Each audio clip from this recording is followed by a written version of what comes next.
감사합니다. 우리 옆에 계신 분들과 이렇게 한번 인사합시다. 진리의 말씀을 굳게 붙잡읍시다. 진리의 말씀을 굳게 붙잡읍시다. 네, 감사합니다. 지난주에 우리는 이제 계시록 7교회 가운데 두아디라 교회, 가장 가운데 있는 교회이죠.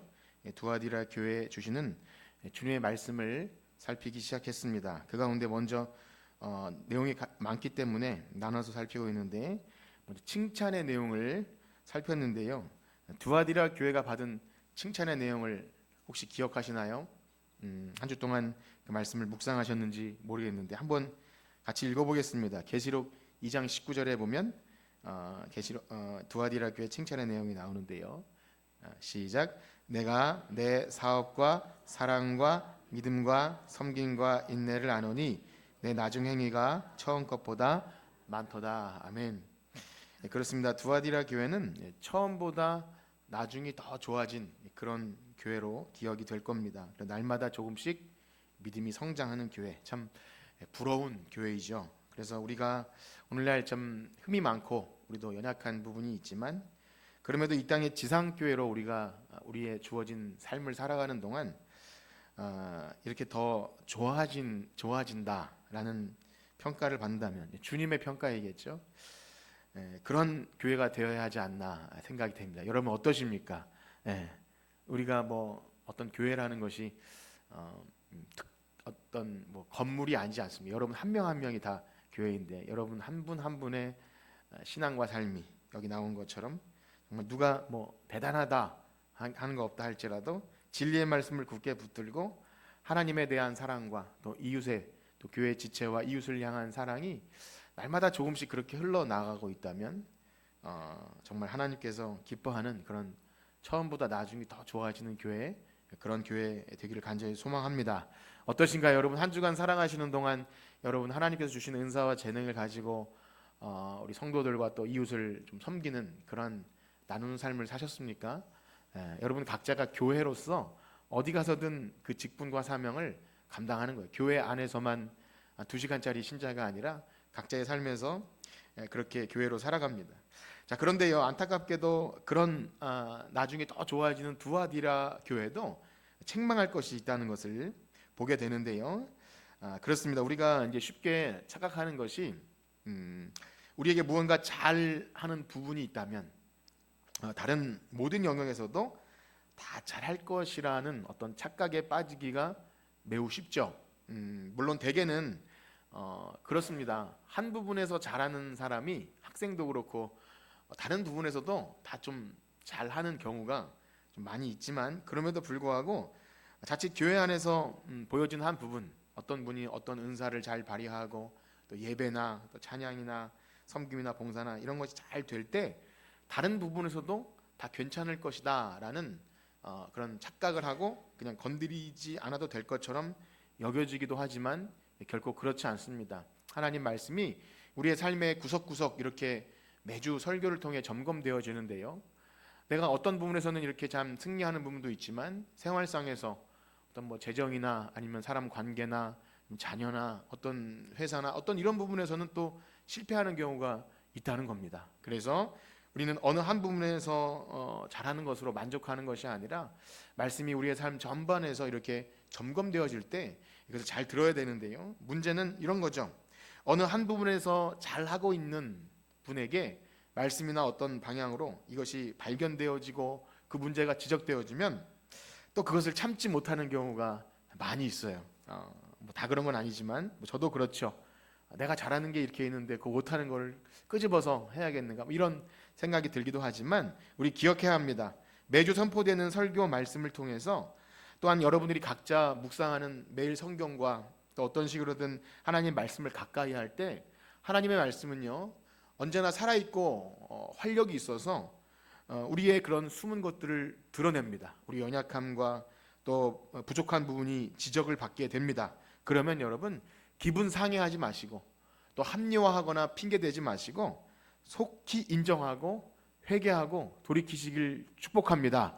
이게 진짜 하나님 백성인 거예요. 그래서 요한계시록에 계속 반복되는 말씀이지만 회개가 그토록 중요합니다. 그런 말이 있어요. 우리가 하나님께 심판받는 이유가 우리가 죄가 어떤 사람이 더 많고 적어서가 아니라 회개하지 않아서 그렇다는 말이죠.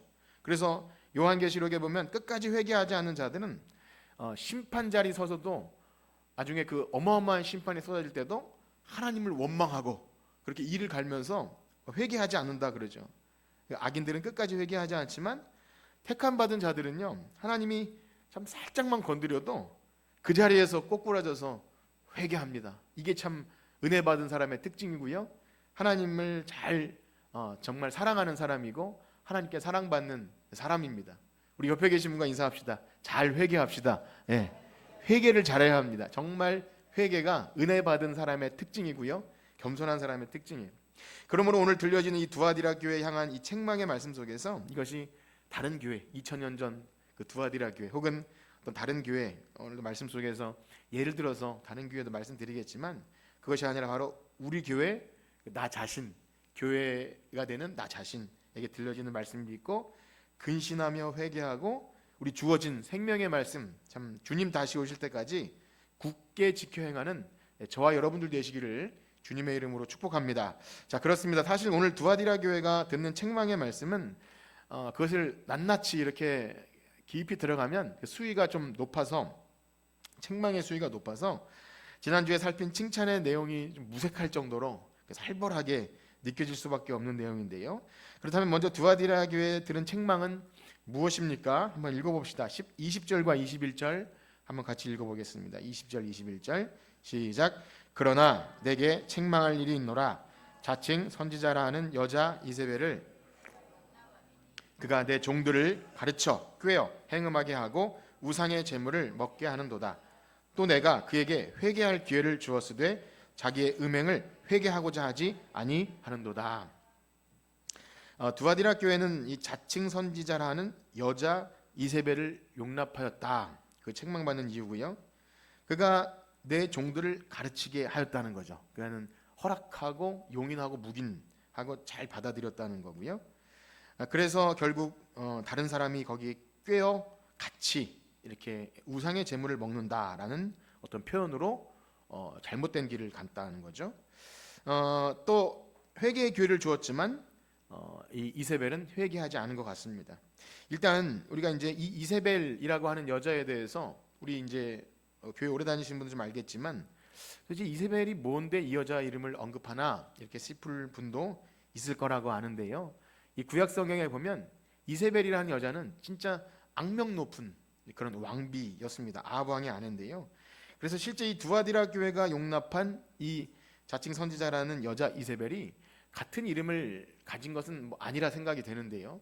뭐 같은 이름이었을 수도 있을 거라고 생각되지만 어쨌든 그 구약에 나오는 아합의 아내 이세벨을 빗대어서 이런 비슷한 짓을 했다라고 책망하는 것이죠. 그러면 이세벨에 대해 좀 잠깐 설명을 드렸으면 좋겠는데요. 열왕기상 16장 31절에 보면 그녀에 대해서 이렇게 소개합니다. 열왕기상 16장 31절 한번 읽어보겠습니다. 시작. 느밧의 아들 여로보암의 죄를 따라 행하는 것을 오히려 가볍게 여기며 시돈 사람의 왕 엣바알의 딸 이세벨을 아내로 삼고 가서 바알을 섬겨 예배하고. 사실 아합의 죄를 얘기하는 중입니다. 아합이 느밧의 아들 여로보암의 죄를 따라 행했는데 그 중에 한 가지가 시돈 사람의 왕 엣바알의 딸 이세벨, 복잡한 이름이 나오는데요. 일단 이 당시의 이 재정일치 사회, 종교와 정치가 일치된 사회에서 왕이기도 하고 제사장이기도 한 여기 엣바알, 이름 자체가 바알이니까 얼마나 바알 제사장이었겠습니까? 그런데 그 왕의 딸, 공주인 것이죠.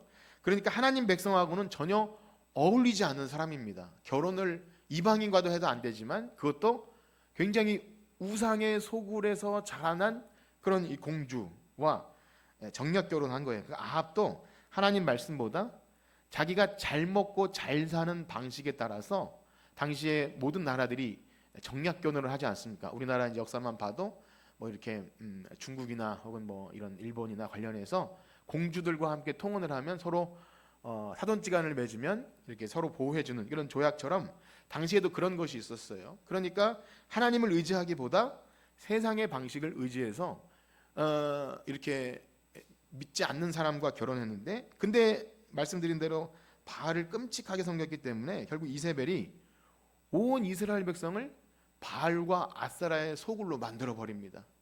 하나님의 선지자를 잡아 죽이고 끔찍한 일을 많이 벌여요. 그래서 참 이 결혼이라는 건 너무 중요한 것 같아요. 믿는 형제가 안 믿는 자매와 결혼해서 그렇게 되는 경우 굉장히 많이 봅니다. 물론 그 반대의 경우도 보기 때문에 제가 뭐라고 딱 말씀드릴 수는 없지만 너무나 중요한 거예요. 참 어머니의 신앙이 더 중요하죠. 그 디모데 같은 경우도 그 외할머니와 엄마 로이스와 유니게가 얼마나 신앙의 집안에서 자녀를 길러냅니까? 그래서 복합적으로 생각해 볼 수 있는 거예요. 어떻게 이 여자 한 명이 그 나라 전체를 우상의 소굴로 만들고 타락하게 만들었는가? 그래서 그런 사건들이 있죠. 오바댜라는 사람은 이세벨이 죽이려고 하니까 또 하나님의 선지자를 굴에 숨겨놓고 이렇게 50명씩 먹이는 일도 있었고, 그 능력 있는 선지자 엘리야, 기도했더니 하늘에서 비가 내리지 않고 3년 6개월 동안 비가 내리지 않다가 비가 내리게 한 그 엘리야가 한 건 아니지만 그 엘리야도 이세벨이 자기를 찾는다니까 너무 무서워서 막 두려워서 날 이제 죽여달라고 그런 정도로 이세벨은 끔찍한 악녀였어요. 이때 그래서 서양에서 그런 말이, 서양 유럽에서는 신실한 기독교 집안에서는 딸 이름을 절대 이세벨이라고는 안 짓는다고 하는 얘기를 전해 들었습니다. 실제 그런지 모르겠지만 그럴 필요는 없겠죠. 좋은 이름 많은데 사라라는 이름 맞죠. 사라. 그냥 요게벳이나 그 라헬 이런 이름, 여자 이름 중에 루디아도 있을 수 있겠고, 어쨌든 좋은 이름이 많이 있는데 굳이 그런 이름을 지을 필요는 없겠는데, 또 굳이 그렇게 좀 반기독교적인 사람을 가진 사람이 또 그런 게 하기도 한다고 합니다. 자, 어쨌든 이세벨이라는 여자를 우리가 좀 기억해야 되는데요. 그 중에 오늘 다 설명드릴 수 없지만 기억해야 될 하나의 중요한 에피소드가 하나 있습니다. 그게 뭐냐면 당시에 포도원 농부인 나봇이라는 사람이 있었는데, 이 아합 왕이 이 나봇의 포도원 그 땅이 너무 좋아 보였던 거예요. 그러니까 그때도 이제 땅 투기는 아니지만 어쨌든 땅을 소유하는 것이 굉장히 이제 좋은 것이지만 이런 겁니다. 그래서 그 땅을 갖길 원해서 나봇에게 팔라고 한 거죠. 나에게 팔아라. 근데 그때는요, 하나님께서 주신 그 기업으로 분배해 주신 땅은 그렇게 아무리 비싼 값을 준다 해서 팔고 그런 게 아닙니다. 빚을 져서 어쩔 수 없이 담보를 잡힐 수 있어도 아무리 왕이라고 해서 서로 막 팔고 사고 이렇게 하는 개념이 아니었어요. 그러니까 나봇은 왕의 명령이지만, 그 참 무시무시한 왕이지만 하나님의 말씀을 소중히 여겨서 그 땅을 안 팝니다. 그러니까 이 아합 왕도 그래도 언약 백성이니까 전전긍긍하면서 막 시름시름 앓으면서 막 끙끙 앓는 거예요. 이러지도 못하고 저러지도 못하고 그러고 있으니까 이 여자 이세벨이 보니까 어때요? 아니, 당신은 왕이 아닙니까? 이렇게 하는 거죠. 우리 아버지 왕은 그렇게 안 했는데 당신은 저 포도원 농부 저 땅 하나 못 뺏어가지고 그렇게 시름시름 앓으니까 이 왕의 체면이 이게 뭡니까? 그러면서 당신은 가만히 계세요 하고 자기가 무슨 짓을 하죠? 동네 불량배를 동원해서 나봇을 모함합니다. 그래서 돌에 쳐 죽이죠. 그리고 그 땅을 빼앗습니다. 그러니까 이 아합은 이세벨이 앞서서 알아서 다 하니까 뒤에 숨어서 죄인 줄 알면서도 땅을 찾아오니까 기분이 좋다고 더 밥을 먹어요. 참 무능하기만 해도 다행인데 사악하고 이렇게 비겁하고, 이게 어떻게 이스라엘 왕이 참 안타까운데, 어쨌든 이 아방 그 이세벨, 그것이 이제 유명한 사건이 나봇의 포도원입니다. 제가 이세벨과 관련해서 나봇 포도원 이야기를 드린 이유는 여러분이 나중에 열왕기상 그 부분을 좀 읽어봤으면 좋겠는데 굉장히 중요한 의미를 갖습니다. 어떤 사람은 하나님 말씀에 순종해서 목에 칼이 들어와도 이 땅을 팔지 않겠습니다. 이 땅이 소유 이런 개념이 아니라 하나님이 주신 땅이기 때문에 안 파는 거예요. 세상에서 아무리 좋은 값을 쳐주고 해도 안 판 겁니다. 그런데 이 왕이라고 하는 사람은 악녀 이세벨과 함께 그 땅을 취하기 위해 사람 목숨을 파리 목숨처럼 그렇게 그 땅을 빼앗는 악한 일을 하였다라는 것이죠. 그래서 오늘 두아디라 교회에서 자칭 이 선지자 이세벨이라고 하는 여자가 거짓 가르침으로 성도들을 꾀고 음행하게 하고 우상의 제물을 먹게 하였다는 것은 실제로 어떤 음란한 행위와 성적 부도덕, 그것을 말하는 것은 아닙니다. 관련은 있지만 그거 자체가 아니라 방금 말씀드린 대로 하나님의 말씀보다 이 땅에서 얻어지는 그런 어떤 유익, 물질과 명예와 그것을 더 좋게 여겨서 세상과 타협하는 것, 그 전체적인 맥락을 가지고 여기서 우상을 숭배하고 그 재물을 같이 먹게 했다. 그렇게 보시면 좋을 것 같습니다. 좀 더 구체적으로 말씀드리면 전에도 그런 말씀을 드렸죠. 당시 이 소아시아, 터키 지방의 그 경제 구조가, 상업 구조가 우리 중세 유럽에 보면 상인들의 조합인 길드 같은 것이 있어서 이 조합에 가입하지 않으면 상거래가 어려운 그런 상황이었다 그러죠. 그래서 그 조합 회원에 가입해야 되는데 조건이 그런 거예요. 우상에게 바쳐진 황제 숭배나 우상에게 바쳐진 재물을 가지고 함께 회식을 하는 거죠. 그 당시 함께 먹으면서 동질감을 느끼고, 뭐 오늘날 우리가 하는 회식과는 좀 종류가 다른 약간 제의적 의미가 있는 그런 식사 자리인데요. 그리스도인들에겐 이것이 결코 쉬운 일은 아닐 겁니다. 당연한 거죠. 물론 바울이 말한 것처럼 뭐 우상의 재물, 우리가 뭐 오늘날 제사상에 드려진 어떤 음식을 먹는 것이 우리 그리스도인들에게 문제가 됩니까? 안 됩니까? 네, 안 되죠. 약간 꺼림칙하긴 하지만 우리에게 음식을 들어오는 것이 우리를 어떻게 하거나 신앙에 문제를 주진 않아요. 그럼에도 불구하고 이게 어떤 의미가 있냐면 이 이교도들과 특별히 우상의 제물과 함께 식사 자리를 갖는 것은요, 당시에 어떤 영적인 교제와 관련이 있습니다. 초대교회 성찬은요, 우리처럼 이렇게 간소하게 아니라 진짜 음식을 나누는데요, 함께 식사 자리를 한다는 것은 당신들의 그 삶과 우리가 삶을 동의하고 형제요, 우리는 하나님만의 가족이다, 이런 친밀한 의미가 있었기 때문에 그냥 먹는 문제가 아닌 것이죠. 그래서 그리스도인들은 고민이 될 수밖에 없습니다. 오늘날 우리가 이 세대를 본받지 말고 분별하는 것 중에 참 그런 말씀을 알았다면 이것이 과연 쉽지 않은 문제임을 알았습니다. 이게 전도 목적이나 그들을 사랑해서도 아니죠. 그러니까 나는 그렇게 하기 싫지만 그들과 그래도 내가 교제해야 전도하고 해야 되니까 한번 좀 해볼까, 이런 차원도 아니라 먹고 살기 위해서 수입을 내려면 어쩔 수 없이 우상 숭배 문화에 동참하는 것을 양심적으로 알았기 때문에 할 수 없었던 것입니다. 그러나 이세벨의 교훈은 어떤 것이었냐면 마치 이런 거죠. 로마에 가면 로마법을 따르라고 하는데 교회 다니는 신자들도 세상에 나가면 세상 사람들이 하는 방식으로 그들이 약간 편법을 쓰든 혹은 약간 뭐 도덕적으로 문제가 있든 불법만 아니면 우리가 그렇게 수입을 내고 또 약간 뭐 그들이 우리가 사 먹는 것들이 뭐 이단들이 만드는 것이든 혹은 하나님을 인정하지 않는 어떤 악한 사람들이 하는 것이든 우리가 뭐 장사하는 것인데 무슨 상관이 있겠는가, 이런 방식으로 세상에서는 세상 방식대로, 교회에서는 예배 잘 드리고 세상에서는 세상 방식대로 그렇게 삽시다. 그게 바로 이제 이세벨의 교훈인 겁니다. 그렇게 사람들을 미혹하게 하였고요, 사람들도 그 말을 또 좋게 여긴 거죠. 여러분, 우리가 근심하는 문제에 있어서 내가 원하는 답을 해주면 얼마나 좋아요. 그렇죠? 그런 있죠. 목사님에게 물어보면 내가 원하는 답을 안 해줄 것 같은데 안 물어보죠. 그렇죠? 그때 어디다 물어보죠? 유튜브나 아니면 뭐 인터넷이나 뭔가 좀 자유적일 것 같고 허용할 것 같은 사람에 물어서 내가 원하는 답이 나올 때까지 물어서 허용해 주면 그래서 주의를 꼭 지켜야 하나요? 뭐 이런 것들. 그래서 묻다가 약간 인용해 주는 점을 나오면 이게 진짜지, 뭐 이렇게 하는 것이 우리의 그런 좀 죄악된 습성입니다. 하나님의 말씀은 그렇지 않죠.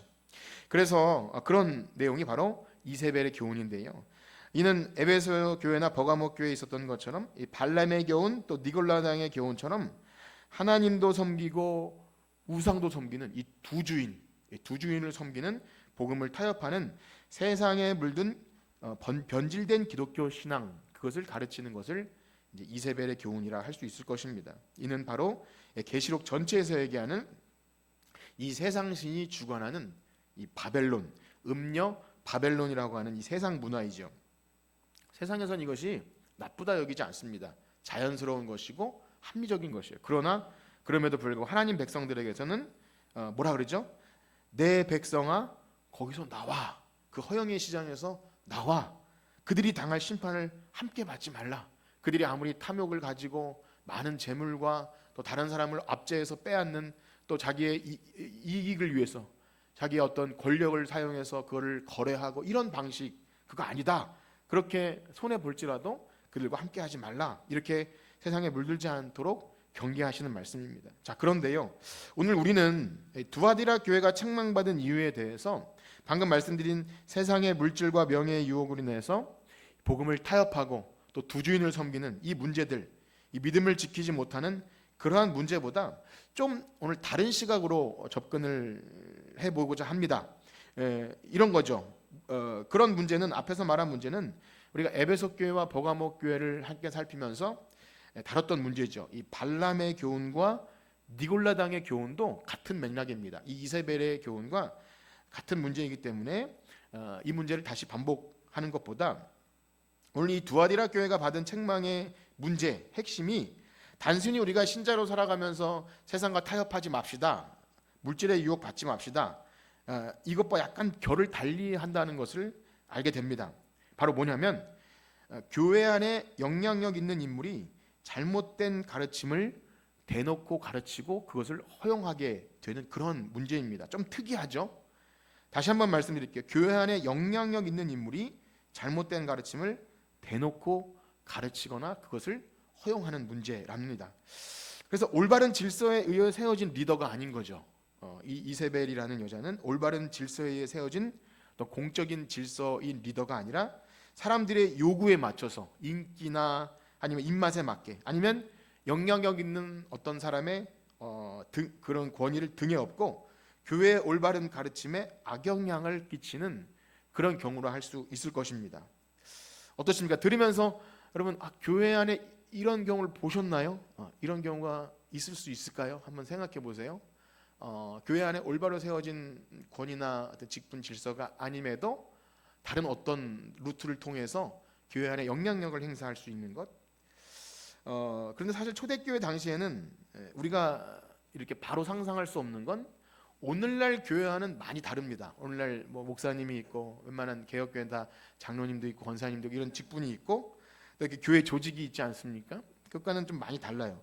당시에는 한 사람의 뭐 담임 목사 제도나 이런 것보다 사도들이 뭐 공동 목회도 하고 또 순회 설교자도 있었고, 에베소서에 보면 어떤 사람은 사도요, 어떤 사람은 선지자요, 어떤 사람은 복음 전도자요, 어떤 목사와 교사, 이런 다양한 직분들이 초대교회니까 이제 막 생겨나는 그 시점입니다. 그래서 오늘날 교회 상황에 바로 적용하기는 조금 어려운 거죠.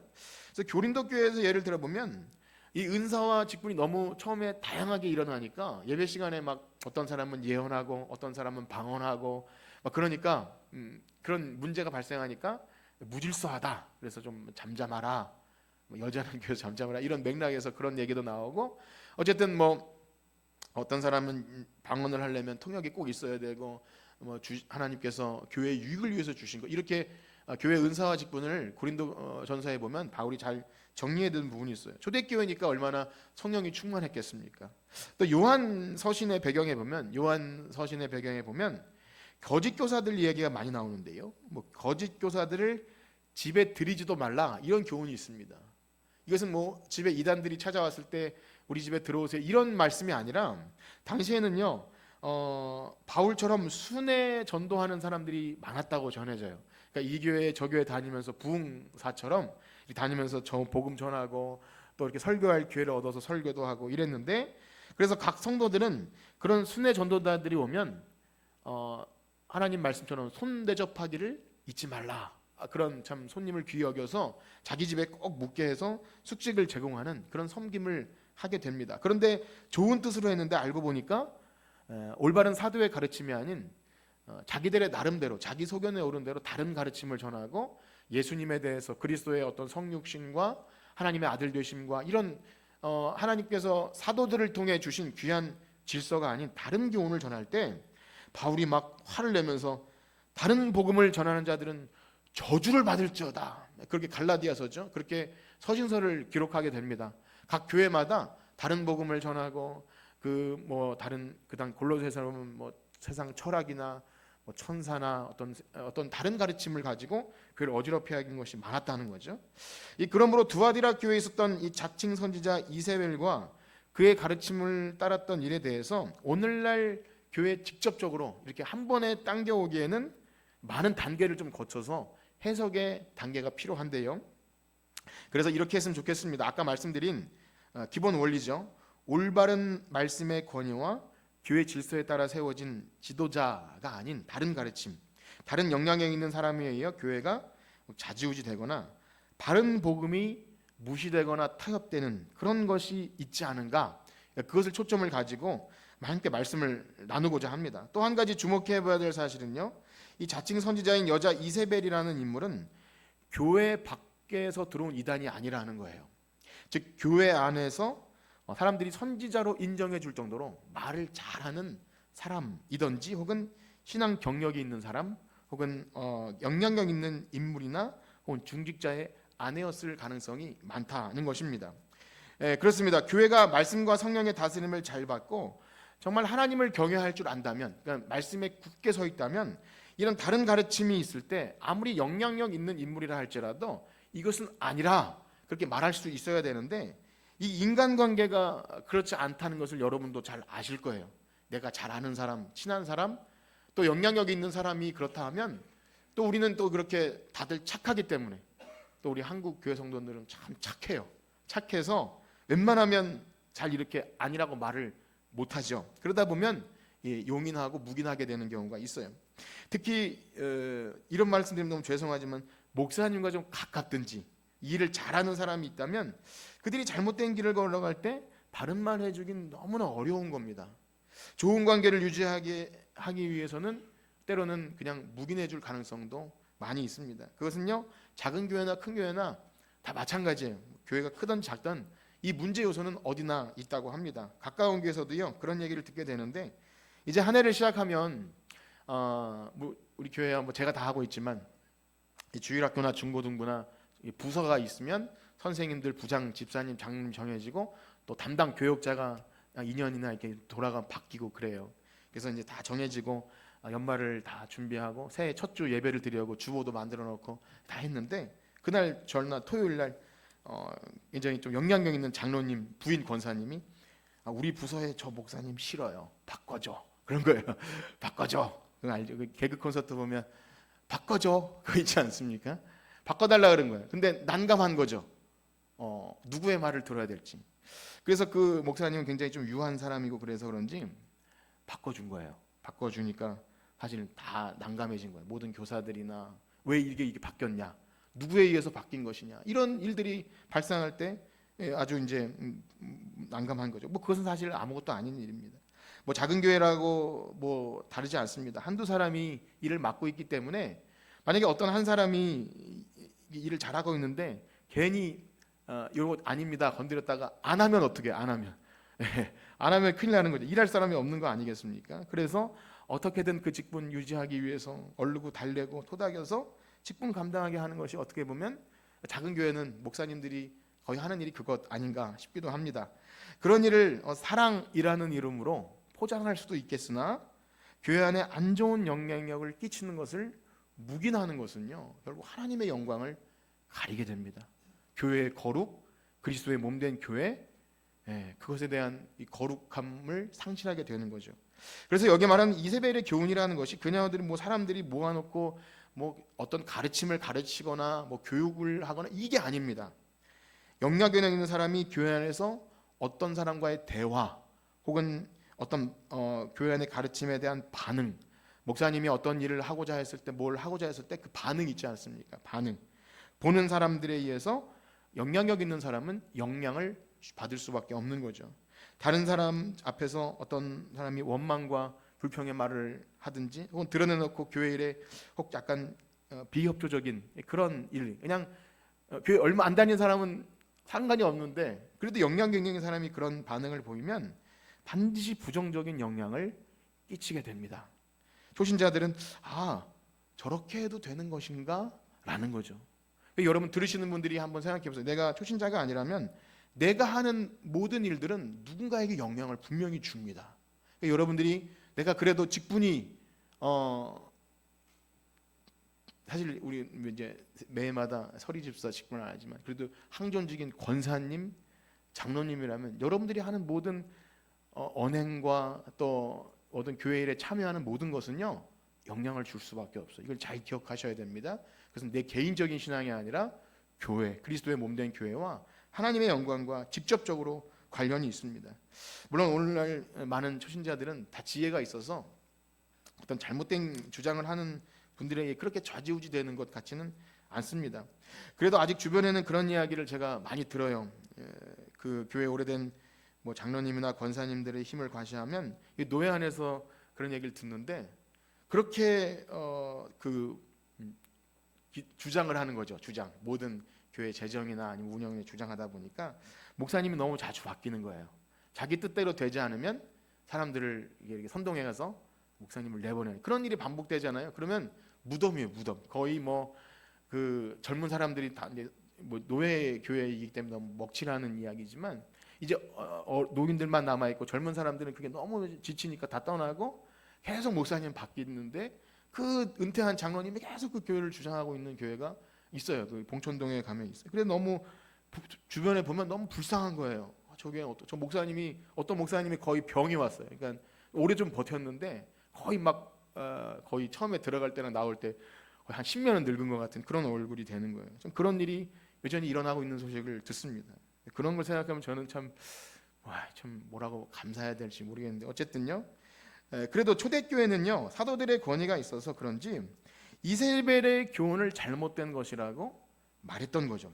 지적할 수 있었고 그녀를 책망하는 권징이 있지 않았나 그렇게 생각이 되는데요. 우리 21절 말씀을 한번 같이 읽겠습니다. 21절 시작. 또 내가 그에게 회개할 기회를 주었으되 자기의 음행을 회개하고자 하지 아니한. 회개의 기회를 주었다는 것은 아마도 그 일로 권징이 있지 않았을까 싶습니다. 일단 일종의 벌을 주는 건데요. 그런데 안타깝게도 회개의 기회를 놓쳤죠. 회개하지 않은 거예요. 질서에 따라서 제가 잘못했습니다. 그렇게 하지 않은 겁니다. 그렇습니다. 여러분들은 교회 안에 권징이라는 얘기를 들어보셨습니까? 혹시 권징, 교회 안에 권징, 뭐 무슨 징도 아니고 그것이 뭔가? 우리 교회 그래도 좀 다니신 분들은 아실 거예요. 교회의 참된 표지라고 하면 세 가지가 있는데 무엇과 무엇이 있는지 아십니까? 첫 번째는 말씀이죠. 하나님의 복음의 올바른 신실한 말씀의 전파. 그 다음에 뭐죠? 성례, 세례와 성찬이 복음대로 잘 이해. 보이지 않는 복음 말씀, 보이는 복음인 성례. 그리고 또 한 가지가 있어요. 그게 뭘까요? 권징이에요. 징계가 있다는 거예요. 잘못한 사람에 대해서 이건 아닙니다. 바로잡고 회개하기 위한 것이 있다는 거예요. 못 들어보셨죠? 사실은 한국 교회 안에서 거의 없어졌다 보면 좋을 것 같아요. 책엔 나옵니다.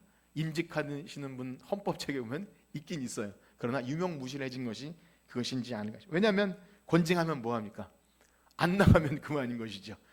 여기서 벌 받으면 어디 다른 데 가서 인정받는데 뭐하러 여기서 내가 뭐하러 창피하게 벌 받는가. 교회 질서고 뭐고 다 무너지는 악순환이 벌어집니다. 그러므로 우리 생각해야 됩니다. 교회에서 선포되는 이 말씀 그리고 목회자를 통해 가르치는 모든 교훈들 내가 마음에 들든 안 들든 그 개인적인 저와의 어떤 관계와 상관없이 의도하든 의도하지 않든 나의 바르지 못한 부분이 말씀을 통해 지적을 받을 때 여러분 어떠십니까? 그것을 믿음으로 수용하십니까? 거부하십니까? 잘 생각해 보세요. 그것이 여러분들이 교회의 질서와 하나님의 영광과 내가 그리스도의 몸된 교회의 지체임을 아냐 모르냐 그 차이입니다. 내가 열심히 뭐 신앙생활하고 뭐 교회에서 뭐 헌금 많이 이거 아무 상관이 없어요.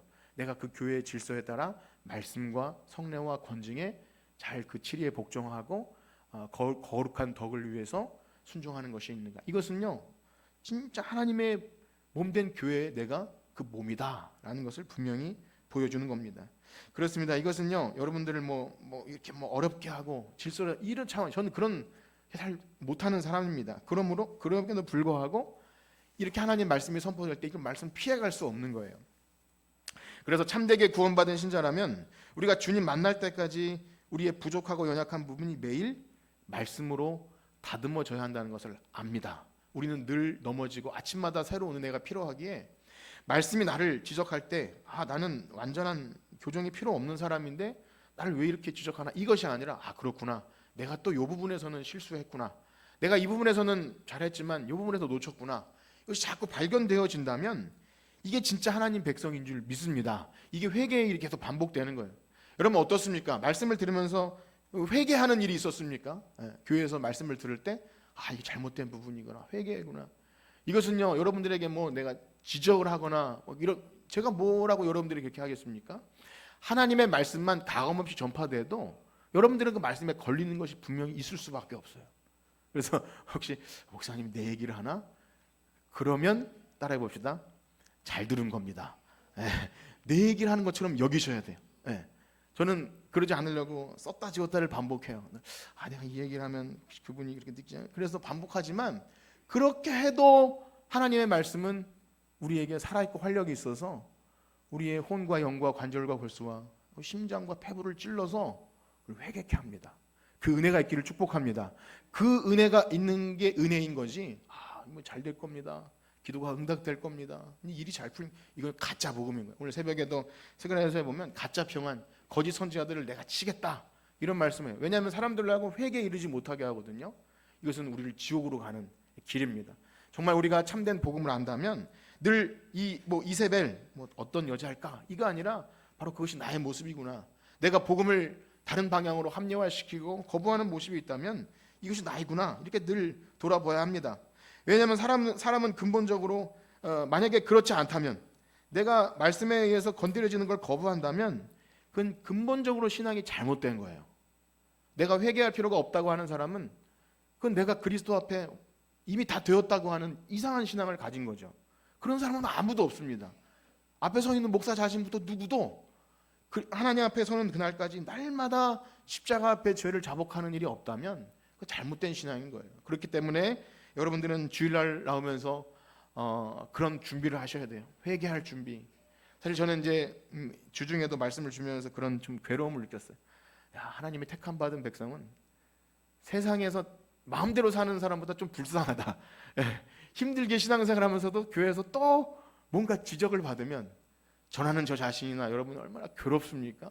그럼에도 불구하고 여러분, 우리를 살게 하는 것은 책망의 말씀인 줄 믿습니다. 이걸 굳게 붙드셔야 돼요. 이것을 여러분 놓쳐버리고 나태하거나 아니면 난 이제 그런 소리 됐다고 여기는 순간 우린 뒤로 물러나 침륜에 빠지는 겁니다.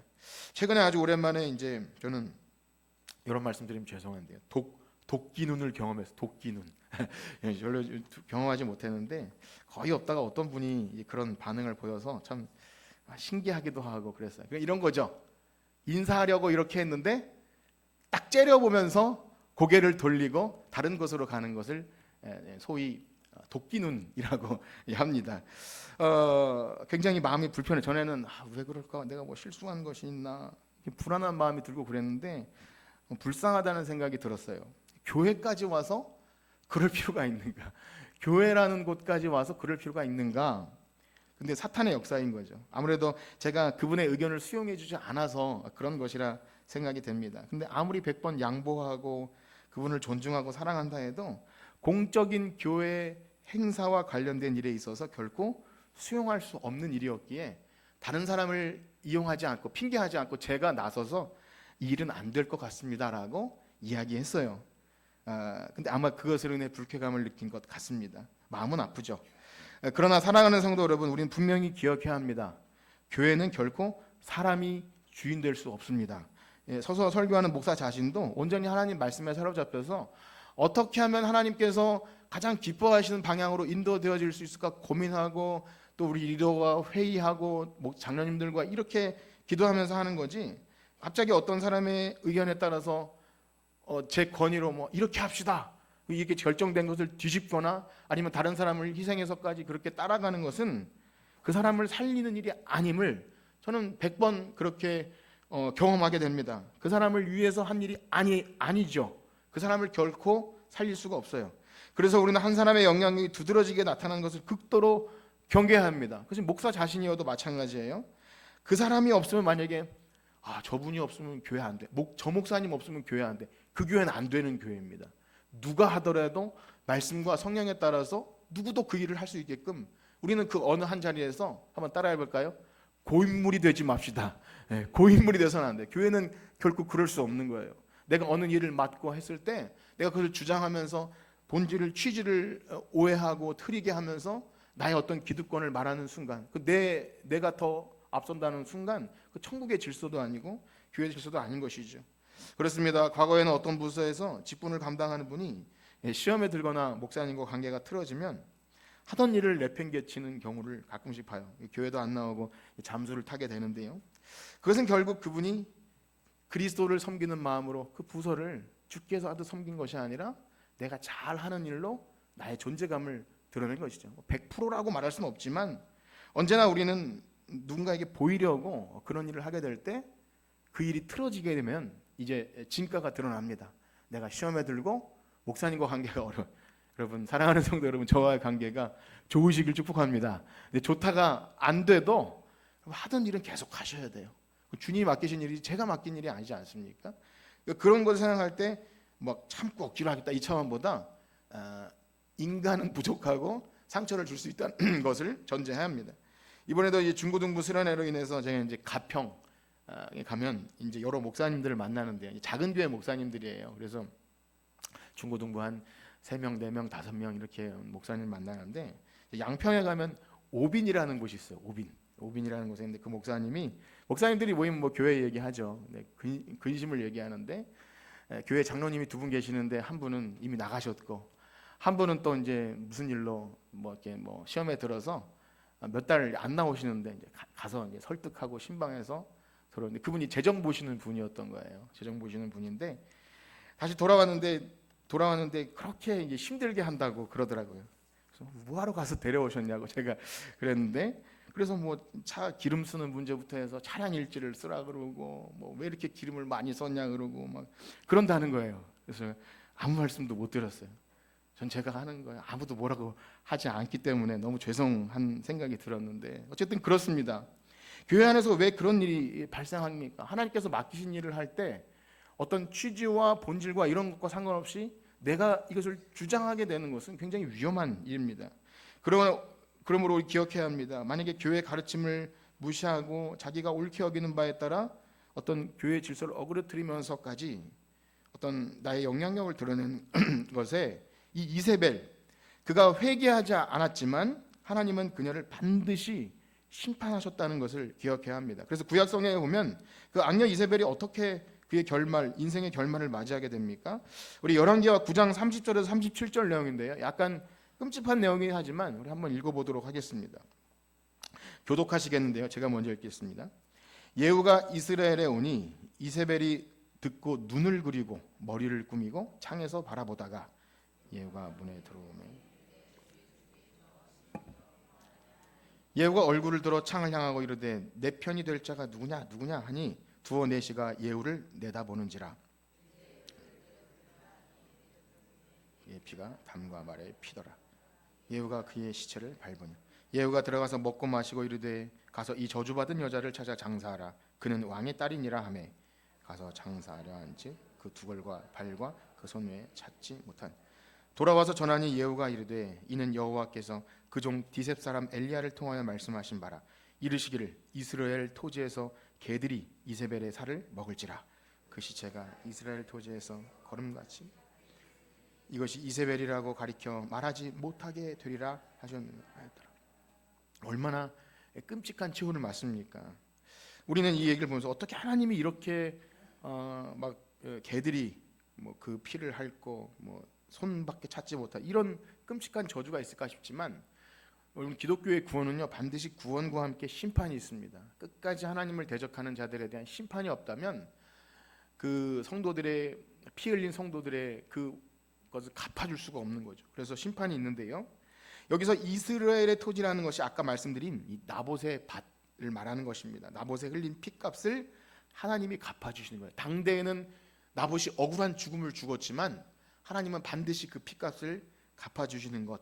그래서 요한계시록으로 돌아오면 이 두아디라 교회 이세벨이라고 하는 여자의 교훈을 따르는 자들을 하나님이 어떻게 하신다고 말씀하십니까? 우리 22절 요한계시록 2장 22절 23절을 함께 읽겠습니다. 시작.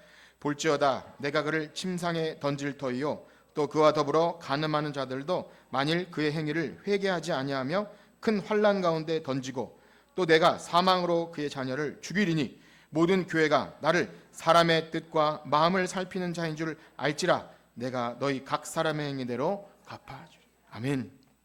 그렇습니다. 여기 던진다는 말 속에서 저는 아까 아합의 아내 이세벨이 창밖으로 던져지지 않습니까? 이것이 연결되었다고 생각하는데요.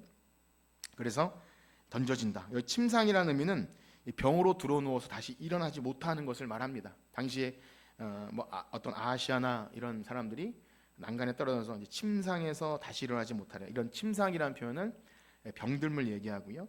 그와 더불어 가늠한 자들은 이세벨의 교훈을 따라간 자들, 그것이 악한 것인 줄 알면서도 그 다른 질서, 교회 안에 어떤 다른 가르침을 주장하는 사람들을 따라가는 자들을 심판하신다 말씀하시죠. 그래서 하나님이 의도하시는 바는 뭐죠? 모든 교회가 나는 사람의 뜻과 마음을 살피는 줄 알리라, 그걸 알려주신대요. 하나님이 친히 알려주십니다. 그리고 각 사람의 행위대로 갚아주리라, 이렇게 무섭게 경고하시는 거죠. 그렇습니다. 처음 두아디라 교회에 나타나신 예수님의 모습 기억하십니까? 네. 두 눈이 불꽃 같은, 바른 빛난 주석 같은 주님께서, 사람의 심장과 폐부를 살피시는 우리 주님께서 숨은 죄악을 드러내시고 또 갚으심으로 교회의 거룩과 영광을, 내 교회의 영광을 내가 찾겠다, 그렇게 무섭게 말씀하십니다. 그렇습니다. 우리는 이 불꽃 같은 눈으로 오늘도 지금 우리 교회를 살피시고 교회의 거룩을 지켜나가기를 원하시는 이 하나님의 추상 같은 음성에 귀 기울여야 할 줄 믿습니다. 마치 초대교회에 일어났던 그 사건처럼 그 아나니아 삽비라가 하나님을 속이지 않습니까? 헌금 드리는 것 자체가 문제가 아니라 악한 마음을 가지고 반을 숨겼을 때 그 자리에서 죽게 되므로 그때 결과가 뭐냐면 온 교회가 두려워하였더라. 우리는 교회 안에서 벌 받을까 봐 두려워, 이런 것보다 하나님께서 교회를 통해 경외감을 알게 하시는 거예요. 그것이 바로 이 권징이기도 하면서 말씀과 성례가, 복음이 온전히 선포될 때 정말 내가 그 복음이 아니면 저주받아 죽을 인생이었구나, 이걸 확실히 알면 우린 교회에서 거룩한 두려움을 느끼게 될 수밖에 없는 것입니다. 또 고린도 교회에 보면 성찬에 참여하는 사람들이 제대로 참여하지 못했을 때 너희 중에 병든 자와 잠자는 자와 죽는 자들도 있도다, 이런 참 심판의 얘기를 하는 사람이 있어요. 저는 이 말씀을 읽을 때마다 이게 참 예배 시간에 잠을 자는 문제는 간단한 문제가 아니구나, 이렇게 생각이 듭니다. 이것은 참 어려운 문제구나. 하나님의 말씀이 선포되는 가운데 잠을 자고 이런 문제는 참 병든 것이구나.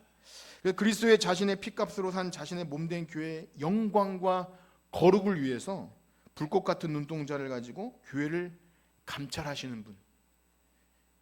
그렇습니다. 참된 교회는 우리 이 교회 안에 잘못된 질서, 잘못된 교훈, 어떤 것이 잘못되었을 때 그것을 엄히 경계하고 두렵고 떨림으로 생각해야 합니다. 좋은 것이 좋은 것이라, 우리가 알고 지낸 지가 얼만데 어려운 얘기 할 수 없는 그런 관계여서는 안 된다는 겁니다. 무엇보다 말씀의 권위가 무시되는 일이 있어서는 안 됩니다. 하나님께서 기뻐하신 일이 아닌 사람을 기쁘게 하기 위해서 복음을 타협하는 그런 잘못된 신앙인데도 방치하는 일이 없도록 목회자가 먼저 그렇게 해야 되고, 우리 먼저 된 교회 중지자들이 그것을 솔선해야 합니다. 사람이 하는 일인데 다 그렇지. 그것은요, 우리가 쓸 수는 있는 말이지만 나중에 신앙생활하는 사람들을 위해서라도 우리 언행 심사를 매우 주의하셔야 합니다. 거룩하신 하나님 앞에 나아갈 때 우리의 모든 삶과 언행 심사, 이렇게 말씀드리면 교회가 그럼 사랑이 없는 것 아닙니까? 너무 율법적인 거 아닙니까? 이렇게 좀 반문하실 수도 있을 것 같아요. 실제 그런 분도 있는 것을 봅니다. 그러나 결코 그렇지 않습니다. 우리 이 두 가지를 항상 알고 가셔야 됩니다. 복음엔 항상 이 두 가지가 있어요. 그리스도의 십자가의 양면성이 있는 것처럼 우리를 너무나 사랑하셔서 십자가 지신 주님이지만 내가 만약에 하나님의 그 거룩한 은혜를 망각하는 순간 내가 그 십자가의 고통을 짊어져야 한다는 그 거룩한 두려움. 그래서 이 말씀은 분명히 살아계신 하나님과 지금도 불꽃 같은 눈동자로 교회를 살피시는 주님께서 바로 오늘 우리 교회 성천교회 하시는 말씀인 줄 믿습니다. 저는 이런 측면에서 오늘 이 말씀을 오늘 우리 교회에 어떻게 적용할 수 있을지를 고민해 봤는데요. 그 가운데 많은 말씀보다 먼저 목사인 저 자신에게 적용을 해야겠다 생각했습니다. 혹시 제가 우리 성도님들 가운데 오랜 시간 관계를 맺고 신앙이 있다고 하시는 분들 가운데 어떤 올바르지 못한 태도에 대해서 묵인하는 것은 아닌가. 좋은 관계를 유지하기 위해서는 어떤 거치는 얘기는 할 수가 없는 거죠. 그냥 좋은 것이 좋은 것이고 그렇게 긁어부스럼 만드는 것 참 부담되는 일입니다. 그럼에도 불구하고 제가 그것을 묵인하고 방치하면 하나님이 주신 직분과 은사와 사명을 잘 감당하지 못하는 것을 여러분 아셔야 합니다. 어찌 생각해 보면 제 자신의 인생조차도 참 부족하고 결함투성임에도 제가 누구를 교훈하고 가르칠 수 있을까 이런 생각을 하면 부끄럽습니다. 그러나 그것은 제 부족한 생각이죠. 또한 어떻게 생각하면 여기 앉아 계신 분들은 저의 어떻게 보면 인생의 선배님들이시고 신앙의 연륜도 많은 분들도 있고 또 저를 사랑해 주시는 분도 있기 때문에 위축이 되는 것이 있습니다. 제가 무슨 그런 소리 할 수 있을까? 그건 제 지혜롭지 못한 생각인 것이죠. 하나님께서 거룩한 교회, 내 교회라고 맡겨주셨는데 인간관계 안에서, 인간관계, 그리스도 안에서 성령 안의 관계가 아닌 그냥 인지상정, 좋은 것이 좋은 것이고 왜 그렇게 어렵게 뭘 그걸 굳이 걸고 넘어져, 이런 얘기를 들으면 저는 굉장히 그렇습니다. 그러나 그럴 때도 제대로 할 수 있는 것, 그것은 이 교회가 주님의 교회라는 것을 믿기 때문이죠. 그렇습니다. 여러분들이 다 저나 말씀으로 교훈과 책망과 바르게 함과 의로 교육 받는 것, 그러한 일이 늘 있어야 할 줄 믿습니다. 그러하기에 말씀은 그것을 지향해야 합니다. 만약에 그것을 하지 않고 거짓 평강을 가지고 우리 다 모자라고 그러니까 괜찮습니다, 그냥 묵인하고 방조한 일이 반복되면 그것은 자멸의 길을 갈 수밖에 없어요. 모든 교회는 다 문을 닫았거든요. 그렇습니다. 사랑하는 성도 여러분, 한번 생각해 보세요. 만약 목사인 제가 여러분들에게 듣기 좋은 말만 한다고 생각해 보세요. 그럼 거치는 것이 없겠죠. 여러분들도 즐겁게 예배 드리고 돌아갈 수 있고 또 저도 이미지 관리 잘 할 수 있겠지만 그건 서로가 서로를 죽이는 일입니다. 우리의 매일 책망 받아야 되고 거룩하게 돼야 될 우리의 그 죄와 부족한 부분이 건드려지지 않은 상태에서 괜찮다 거짓 평강을 말하면 하나님은 심판하신다고 그렇게 말씀하시는 겁니다. 자신의 피로 값주고 사신 교회가 거룩하여지고 다른 가르침이 들어온 것을 극도로 경계하시는 우리 주님을 우리가 사랑한다면 우리 말씀 앞에 참 두렵고 떨림으로 그렇게 서야 할 줄 믿습니다. 그러므로 사랑하는 성도 여러분, 여러분이 듣기 좋은 말과 힘과 위로가 되는, 용기가 되는 이 좋은 말, 물론 그것도 기대할 수 있지만 이렇게 하는 것, 오늘 이렇게 이 말씀을, 이 본문을 가지고 저 여러분들이 나누는 그 이유를 잘 생각하시기 바랍니다.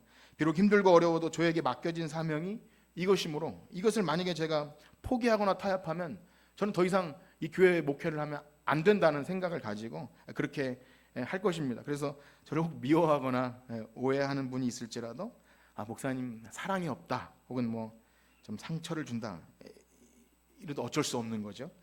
저는 계속해서 잘못된 부분을 말씀으로 지도하고 주무시는 분들이 있으면 깨우고 학생들이 이렇게 제대로 협조하지 못하고 비협조적이거나 하면 계속해서 해야 한다 말하는 것은 제가 해야 될 일인 거죠. 다른 사람을 시킬 수가 없는 일입니다. 그러므로 너무 섭섭해하지 마시고 제가 자는 사람을 지적한다고 너무 섭섭해하지 마시고 사랑해서 그런다 여기시고 들으셨으면 좋겠고요. 여러분들도 여러분들에게 주신 그 사명이 무엇이든 주님이 올 때까지 잡은 것을 크든 작든 굳게 잡고 나가기를 축복합니다. 그것이 바로 주님이 내 일, 바로 내 일이라고 하신 그 일을 여러분들에게 맡기셨고 저 여러분에게 맡기셨고 우린 주님의 손과 발이 되어서 교회로 살아가는 것입니다. 이제 마지막으로 이 말씀을 읽고 마칠 텐데요.